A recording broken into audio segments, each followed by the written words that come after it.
if Taiwan were to face a blockade rather than invasion, what role would autonomous systems play? Well, autonomous systems are useful because they allow small numbers of people to usefully leverage large numbers of robots and sensors and systems. If you have a 1-to-1 ratio, there's only so many sensors you can use. There's only so many systems that you can use. Autonomy allows one person to control many of these systems.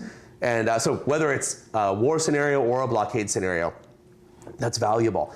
Another reason that autonomy is important is because it makes it much harder for your enemy to stop you.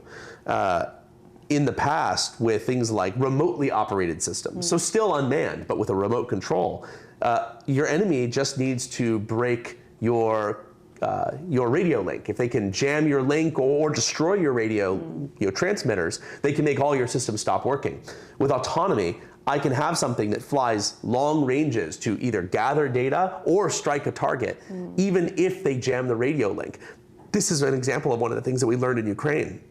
Earlier in the war, things like Altius were much more dependent on a human actually maintaining a radio link, so they could do things like see a target, select it, push a button, and have it destroy it.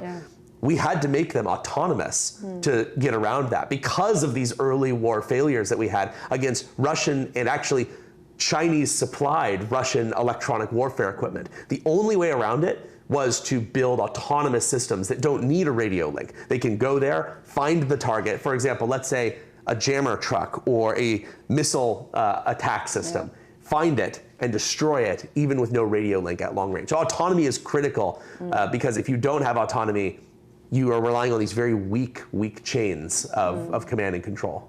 I have been to one of the military bases in Taiwan where they actually showcase how they train for Alta system, and I was very impressed. Like basically, thank you. I'm glad to hear it. By how like it was like you mentioned, it was the military personnel, they've been training a lot with it. So they've gotten very good at moving it around, loading it, launching it, striking with. The thing right now is that in Taiwan, we still don't have that autonomous system. And what speed we need to work on that?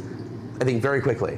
If you look at what happened when Ukraine was invaded by Russia at large scale, you can look at the first 6 months of failures of non-autonomous systems as basically the same challenges that Taiwan would likely face. I really strongly believe that in the modern world, with modern jamming equipment, hacking equipment, cyber spoofing, I strongly believe that you cannot rely on systems that do not have some level of autonomy. So I think it's a critical priority, and luckily there's a lot of people in the ministry who agree with me. I think these things will actually make it into the military at scale. When you look at PRC and Russia in terms of their scaling up also equally in autonomous systems, how much time does be it Taiwan or the US side have? Because I mean, like when we talk about competition, it is not only in terms of trade, but especially also in the military field. That's right. Well, I mean, in some areas, Taiwan has a massive lead over the United States. For example, the semiconductors that make all of these autonomy projects possible. I wouldn't be able to make my autonomous drones without Taiwan. And I think that Taiwan has a very strong advantage there. In fact, a strong advantage even over PRC. They don't have the same semiconductor capability, and so as a result, they don't have the same autonomy possibilities. If I were Taiwan, I would want to maximally leverage that opportunity. So you still see potential in Taiwan developing autonomous system and might have an edge over China? I think that Taiwan as a nation has the strongest edge of any nation on building autonomous systems if it wants to. There's no nation in the world that could do a better job. Not the US, not Japan, not Korea. Taiwan is in a position where it has the things that make advanced autonomy possible. And I'm not saying that these other countries can't make things. I'm making things in those countries.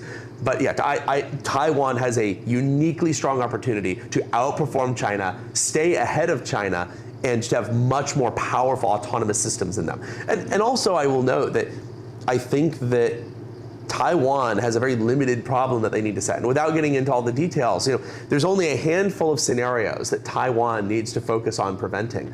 If I were China, I would be very concerned about the ability of Taiwan to use autonomy to do large-scale weapons system deployments that make China's ambitions impossible. In other words, if I could abandon all of my principles and abandon all of my national allegiances, and I was thinking just purely as an engineer, would I rather have to solve the Chinese problem or the Taiwan problem? I would much rather be solving the Taiwan problem. I think that you guys I think you have a much better foundation to win. Mm-hmm. So when you talk about solving a Taiwan problem, meaning it's more like, Taiwan has an edge in terms of technology. It is an edge in terms of technology, and the edge that you have with your technology is exactly what you need to stop China from threatening Taiwan. It is a perfect fit as long as it's actually put into action and the scale of production is significant enough. I want to move into your vision in terms of counter-drone warfare, because every drone creates a counter-drone race. So will the future wars be defined more by drones or anti-drone systems? Everything is a drone, is basically the end state of this. People a few years back would talk about drones as, like a quadcopter, a DJI, and they go bzzz. Yeah. The reality is we have drone boats, and we have drone aircraft, and we have drone ground vehicles and drone tanks.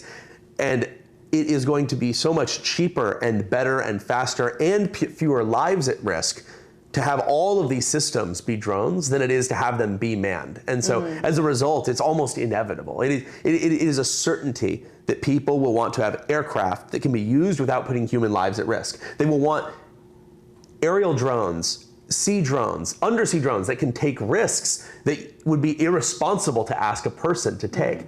And because of that, drones are going to massively outperform the combat ability of manned systems. And so I strongly believe that as a matter of practicality, everything will be autonomous, everything will be a drone. Okay, I'm going to wrap up a hard questions here. Is there anything that you want to add on to the hard parts we are talking about? So first, I'm here at Computex. It's the first time I've ever been, but I'm very excited because I love large technology trade shows. The US equivalent is CES, the Consumer Electronics Show. I've been going to CES. Have you ever been? I haven't, but gotcha. I've been going since I was 15 years old. I actually used a fake ID to go the first 2 years because you have to be 18 to attend. So I'm very much looking forward to Computex. I guess the last thing I'll say, we talked earlier about how sometimes I'll read Taiwan media coverage or media coverage from anywhere, and I'll be disappointed. And I'll say, they're missing the big picture. Something I've seen in a few Taiwan media outlets is they say, Palmer is a warmonger. He wants war with China because he'll make more money. You can't trust what he says with regard to Taiwan because he wants there to be war. And I kind of want to address that because I think a lot of people don't understand the perspective of someone like me. They say, well, of course Palmer says that that we need to manufacture more weapons. He's in the business of manufacturing more weapons. They don't consider that maybe the reason I'm in the business of manufacturing weapons is because I already believed that we needed more weapons to counter China. I'm in this area because I believe this problem. But more importantly, some people say Palmer wants war because he'll make more money. One, I already have so much money. I have more money than I have any idea what to do with. It would be crazy for me to want war because I would get even more money. But more importantly, most of my net worth, my money, is not actually in Anduril. It's actually tied up. I made a lot of money from Oculus. I've invested in lots of other companies. Most of my wealth is actually tied up in basically all of these non-weapons companies. And then all my investors, the people who give me money, their money is all tied up in all these other companies. We actually make more money when the world remains stable and trade continues and there's not some kind of World War III. The least profitable thing for me and every other billionaire in the entire United States would be a large-scale war with China. And so I kind of want to give this perspective because I think people often don't quite understand. The so-called elites in the US, they're not promoting weapons technology because they want war. They're promoting weapons technology because they desperately want peace, if only to maintain the value of their investments in all of these. Think about Apple. Apple has a market cap of $3 trillion. What do you think their market cap is going to be if World War III starts and they're not able to use chips from Taiwan and they're not able to make phones in China? Their whole business will fall apart. They'll lose trillions of dollars in market cap. And so I guess the last thing I'll say here is, to Taiwanese people who think that people in the US see Taiwan as some kind of pawn in an attempt to start a war, I assure you, the rich and powerful in the U.S. want nothing more than continued stability in Taiwan. It is really the reason they're investing in companies like Anduril, is to try and maintain that stability to the greatest extent they can. So, an interesting topic that I thought I would throw out there. Yeah. So trying to say it's not only maintaining values, but also maintaining basically peace in the world to ensure prosperity. Peace is very profitable. The most profitable thing in the modern world is peace and maintaining our modern globalized economy. And if